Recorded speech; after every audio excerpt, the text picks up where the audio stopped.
Hello students, now चलिए start करते हैं नेक्स्ट इलस्ट्रेशन से। देखते हैं क्या इंफॉर्मेशन है हमारे सामने। Girish and company limited invited applications for 25,000 equity shares of rupees 10 each payable as rupees 2.5 on application, rupees 5 on allotment and rupees 2.5 on first and final call. Application were received for 30,000 equity shares and pro rata allotment were made to all. All the money was duly received except first and final call on 2,500 equity shares. Enter the above transactions in the books of a company and show the balance sheet. इस सम में हम लोगों ने read करते वक्त दो चीजों को जरूर नोटिस किया होगा। नंबर वन, हमें बेचने थे 25,000 इक्विटी शेयर्स, बट हमें एप्लीकेशन कितने की आई? यस, 30,000 एप्लीकेशन आई। ना वो 30,000 में से जो भी एक्सेस पैसा था वो कैसे अलॉट किया गया? यस, प्रो रेटा बेसिस पे अलॉट किया गया। That is point number one. And दूसरा जो इंपॉर्टेंट पॉइंट है यहां पर जो हम देख रहे हैं, सारे पैसे तो रिसीव्ड हो रहे थे, बट जैसे ही फर्स्ट एंड फाइनल कॉल आया वहां पे 2,500 इक्विटी शेयर्स के पैसे रिसीव्ड नहीं हुए। सो इसका ट्रीटमेंट कैसा होगा जब हम फर्स्ट एंड फाइनल कॉल के स्टेप में पहुंचेंगे, वहां जरूर डिस्कस करेंगे। तो स्टार्ट करते हैं हम सबसे पहले एप्लीकेशन मनी से। नाउ एप्लीकेशन मनी रिसीव्ड का एंट्री हमारा होता है bank account debit and to what equity share application account. Application हमको 30,000 शेयर्स की आई है, तो एंट्री भी 30,000 शेयर्स के हिसाब से होगी and it's multiplied by what 2.50, जो कि अमाउंट हो जाएगा 75,000 रुपीस। नाउ नरेशन लिख देंगे कि एप्लीकेशन मनी हमें रिसीव्ड हो चुका है। नाउ जो सेकेंड एंट्री है उसको थोड़ा ध्यान से पास करना होगा। क्यों? क्योंकि हमें ओवर सब्सक्राइब्ड जो हुआ था हमने उसके बदले में प्रो रेटा अलॉट किया है। तो हमारा जो कॉमन एंट्री होता है वो क्या होता है? हमारा common entry that equity share application account debit to what equity share capital account, जो कि ऑलवेज अपने को ये एंट्री तो पास करनी होती है। बट हमारा जो एप्लीकेशन का पैसा है वो 75,000 है, नो डाउट। बट क्या हम कैपिटल में पूरे 30,000 शेयर्स के पैसे ट्रांसफर कर सकते हैं क्या? बिल्कुल भी नहीं, क्योंकि हमारी लिमिट कितने नंबर ऑफ शेयर्स की थी? 25,000 शेयर्स की थी। सो बच्चा, कैपिटल अकाउंट में पैसे सिर्फ 25,000 शेयर्स के ही जाएंगे। तो कैपिटल अकाउंट जो क्रेडिट होगा वो 25,000 मल्टीप्लाइड बाय व्हाट 2.5, जो कि आंसर आ जाएगा 62,500 रुपीस का। अब रहा सवाल वो जो एक्सेस 5,000 शेयर्स हैं उसका क्या? यहां साफ लिखा हुआ है कि प्रो रेटा अलॉट किया है, तो वो पैसे रिफंड नहीं होते हैं, वो पैसे एडजस्ट होते हैं। कहां एडजस्ट होते हैं? अलॉटमेंट में।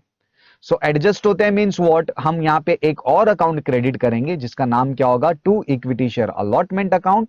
एंड यहां पे अमाउंट कैसे डिसाइड होगा?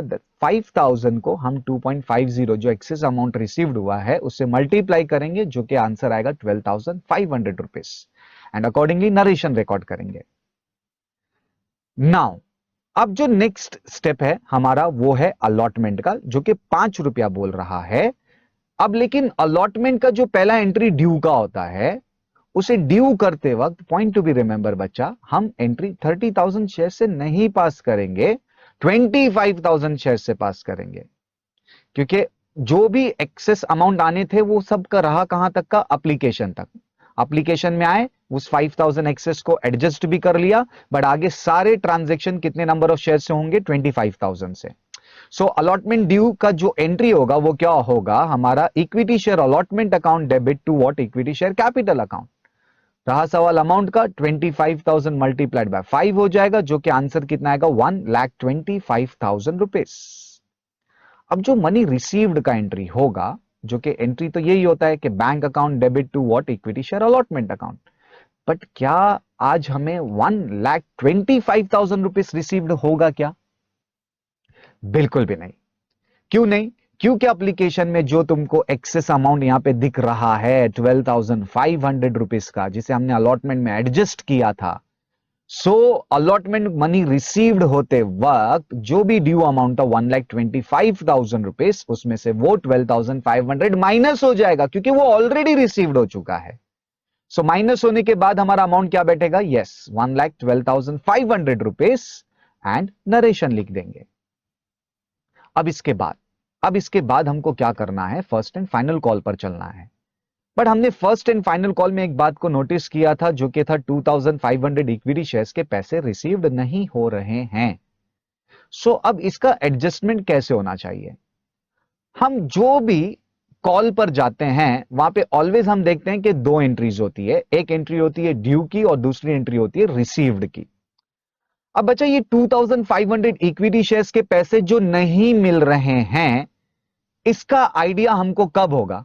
मतलब एक स्टेप अपना क्या है, ड्यू का है, एंड दूसरा स्टेप हमारा किस चीज का है, रिसीव्ड का है। तो पैसे नहीं मिले ये अपने को कब रियलाइज होगा, ड्यू करते वक्त कि रिसीव्ड करते वक्त? यस, रिसीव्ड करते वक्त। क्योंकि ड्यू करते वक्त हमको थोड़ी आइडिया है कि कौन पैसा देने वाला है या कौन पैसा नहीं देने वाला है। सो बच्चा ड्यू का एंट्री पूरे शेयर्स से होगा, पूरे शेयर्स मतलब 25,000 शेयर्स से होगा, और वो मल्टीप्लाइड किससे हो जाएगा, फर्स्ट एंड फाइनल कॉल के अमाउंट से, जो कि 2.50 है।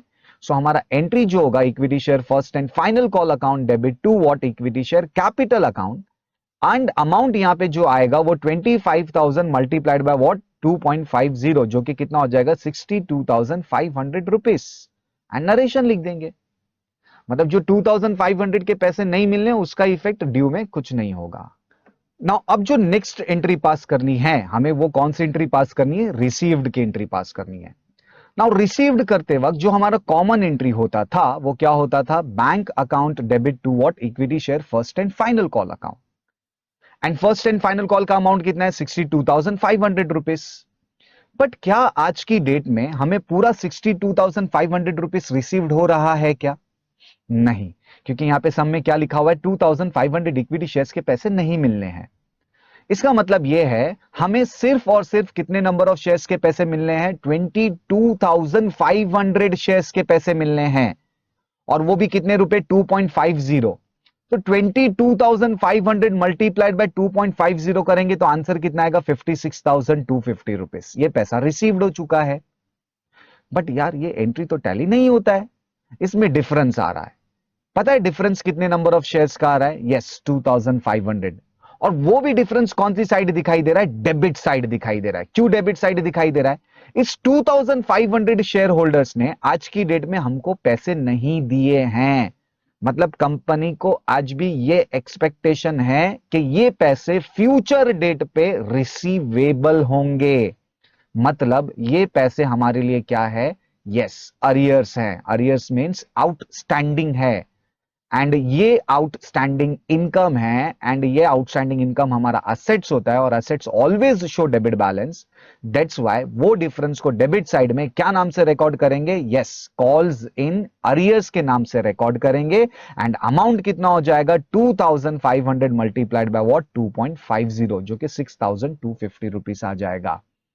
एंड अकॉर्डिंगली हम यहां पे क्या रिकॉर्ड करेंगे, नरेशन रिकॉर्ड करेंगे।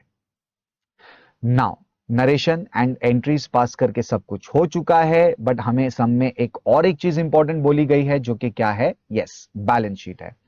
नाउ ये बैलेंस शीट के लिए हम लोग पहले तो फॉर्मेट रेडी कर लेते हैं। स्क्रीन पे हमारे फॉर्मेट दिखाई दे रहा है। स्टार्ट अगर देखें तो पहला बैंक अकाउंट दिखाई देता है। पहले फाइंड आउट कर लेते हैं कि बैंक अकाउंट एंट्रीज में कहां कहां पर है। तो ये फर्स्ट एंट्री में bank debit by 75,000, and fourth entry में bank debit by rupees 1,12,500, and sixth entry में बैंक डेबिट बाय 56,250। सब जगह पे डेबिट हो रहा है तो सबको हम ऐड कर लेंगे, एंड ऐड किया और डेबिट बैलेंस होने की वजह से असेट्स में रिकॉर्ड कर देंगे। Total is 2,43,750 rupees. Now next जो एंट्री का अपना अकाउंट दिख रहा है वो इक्विटी शेयर एप्लीकेशन है। बच्चा जितने भी रिप्रेजेंटेटिव अकाउंट होते हैं ना, जैसे application, allotment, first and final call, ये ऑलवेज है ना कैंसिल हो जाते हैं। जैसे यहां पे क्रेडिट है और यहां पे डेबिट दिखाई दे रहा है, तो ये क्रेडिट से ये डेबिट क्या हो गया, कैंसिल। तो इसका इफेक्ट बैलेंस शीट में नहीं आना है। उसके बाद तुम सेकेंड एंट्री में इक्विटी शेयर कैपिटल देख रहे हो, जो कि क्रेडिट पे। तो लेट्स फाइंड आउट कैपिटल कहां कहां है। सेकेंड एंट्री में है, थर्ड एंट्री में है, एंड फिफ्थ एंट्री में है, और सारी की सारी जगह पे कैपिटल क्रेडिट है। तो सबके सब ऐड हो जाएंगे। कैसे ऐड होंगे, 62,500 रुपीज, 1,25,000 रुपीज, एंड ये लास्ट अमाउंट है 62,500। सबको टोटल किया और क्रेडिट बैलेंस होने की वजह से लाइबिलिटी में लिख दिया 2,50,000 रुपीज। इनर कॉलम में लिखा है, क्यों, जस्ट वेट एंड वॉच। उसके बाद अलॉटमेंट दिख रहा है। जैसे मैंने बात किया कि allotment application first and final call cancel हो जाते हैं, तो उसको देखने का जरूरत नहीं है। देन उसके बाद में अगर कोई थोड़ा सा अगर हटके अकाउंट देखूं, फोर्थ, फिफ्थ, सिक्स्थ, आगे की सारी एंट्री में, तो एक कॉल्स इन अरियर्स करके एक अलग अकाउंट दिखाई दे रहा है जो डेबिट बैलेंस शो कर रहा है। क्या मीनिंग था कॉल्स इन अरियर्स का? हमने शेयर कैपिटल अकाउंट तो पूरा 2,50,000 रुपीज से क्या किया, क्रेडिट कर दिया, बट क्या हमको पूरे 2,50,000 रुपीज रिसीव्ड हुए थे क्या? यस, नहीं हुए थे। कितने रिसीवेबल थे? Yes, 6,250 rupees. तो बच्चा वो जो रिसीवेबल कॉल्स इन अरियर्स का अमाउंट था वो इस शेयर कैपिटल में से क्या हो जाएगा, लेस हो जाएगा, एंड अपना आउटर कॉलम आंसर आ जाएगा 2,43,750 रुपीज। नाउ इसी के साथ अपना बैलेंस शीट हो जाएगा टैली, और टैली अमाउंट क्या निकलेगा, 2,43,750 रुपीज।